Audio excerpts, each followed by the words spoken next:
Could Micah Parsons be on his way to the Baltimore Ravens? We'll discuss that and more coming up on this edition of Ravens Rundown, powered by Chat Sports. I am merely Tyler Jones here with you. Thanks for joining us as we got a loaded show ahead. We'll explore this possibility and where he would fit among the Ravens defense coming up on today's show. Let's begin with this report, kind of setting the scene for you here from Shan Shariff from 105.3, the fan in Dallas who covers the Dallas Cowboys. He had this to say earlier this week on the situation involving Micah Parsons in Dallas right now.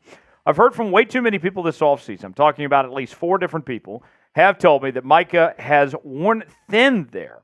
I don't know how much is true and how much it actually hurts his reputation. I don't know whether this is behavior of a typical superstar.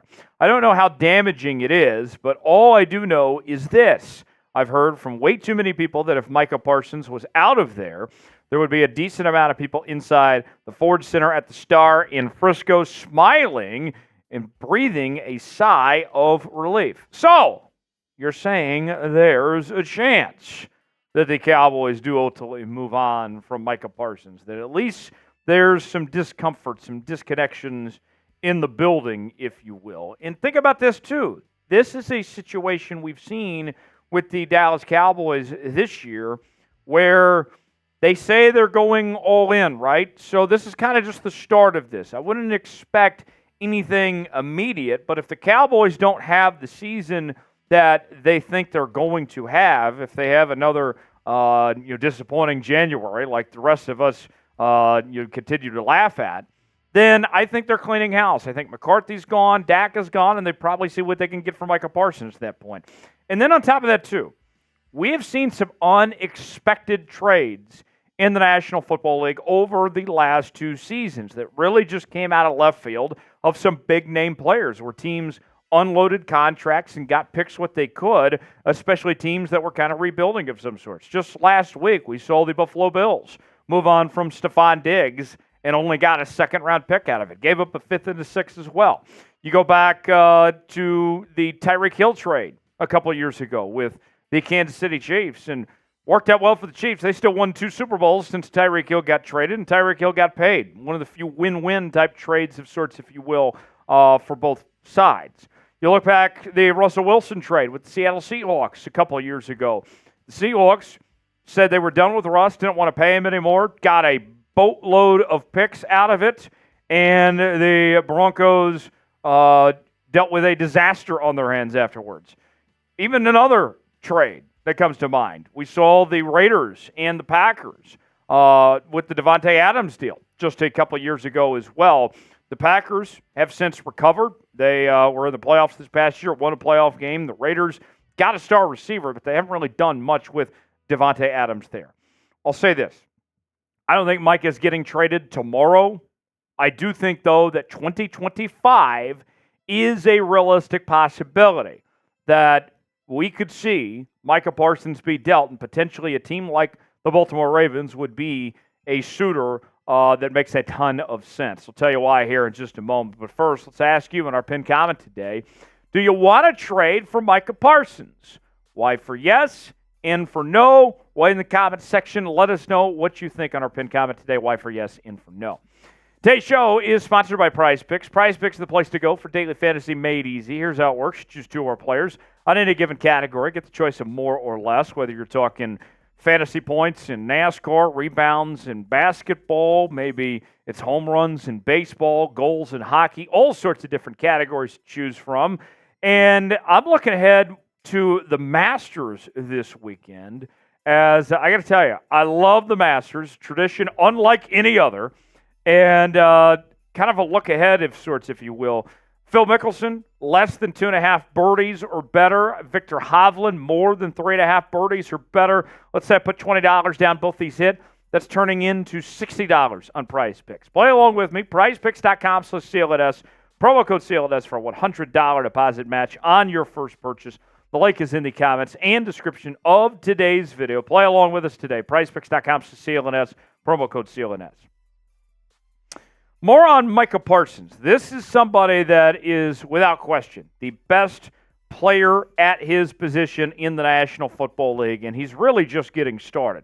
The former first-round pick out of Penn State has been to 3 straight Pro Bowls since he joined the National Football League. He's also been a 2-time first-team All-Pro selection and was the NFL's Defensive Rookie of the Year in 2021. And when you talk about the fit, all right, we know Micah's a great player, right?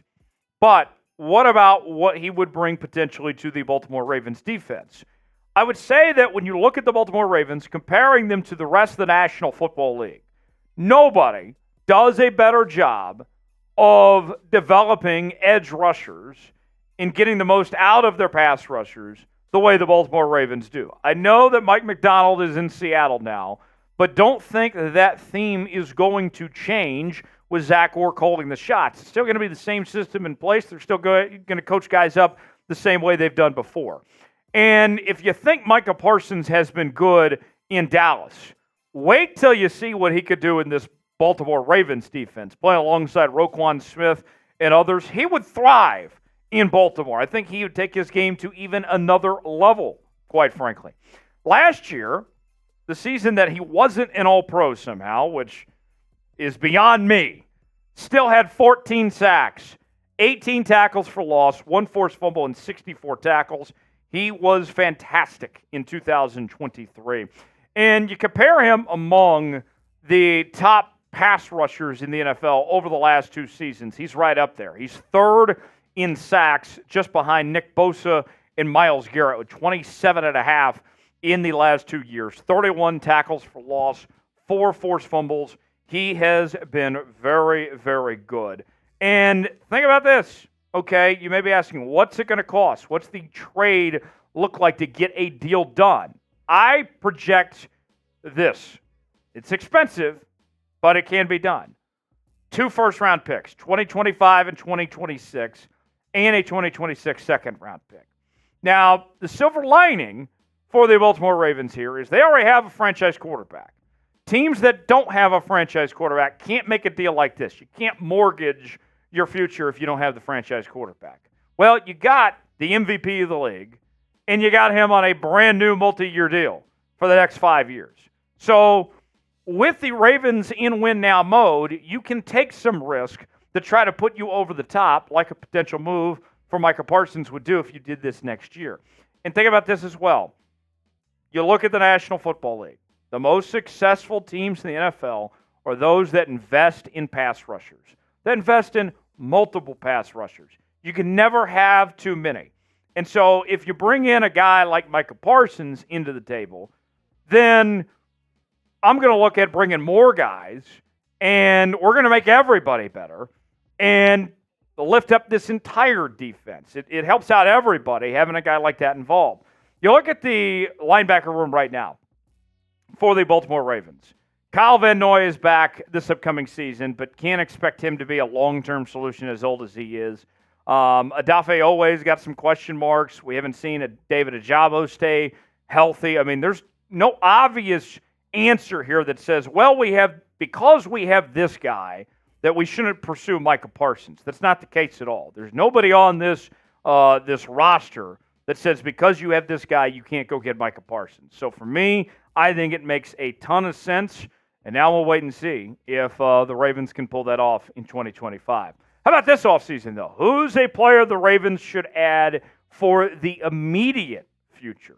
Let us know in the comment section a player that comes to mind that you'd like to see in a Baltimore Ravens uniform in 2024. Thanks for joining us here on this edition of Ravens Rundown by Chat Sports. Here's the deal. If Micah Parsons gets traded to Baltimore, or if another move happens of some sorts involving your Ravens, whether it be trade or free agency, we're going to bring you a video as quick as we can here on the channel. That is why you subscribe to Ravens Rundown. Lock us in. Never miss a moment. Stay up to date with the latest happenings in your favorite team each and every day. The best part about it, absolutely 100% free. YouTube.com/RavensTV. Subscribe now for free. I'm Tyler Jones. Thanks for joining us. We'll see you next time.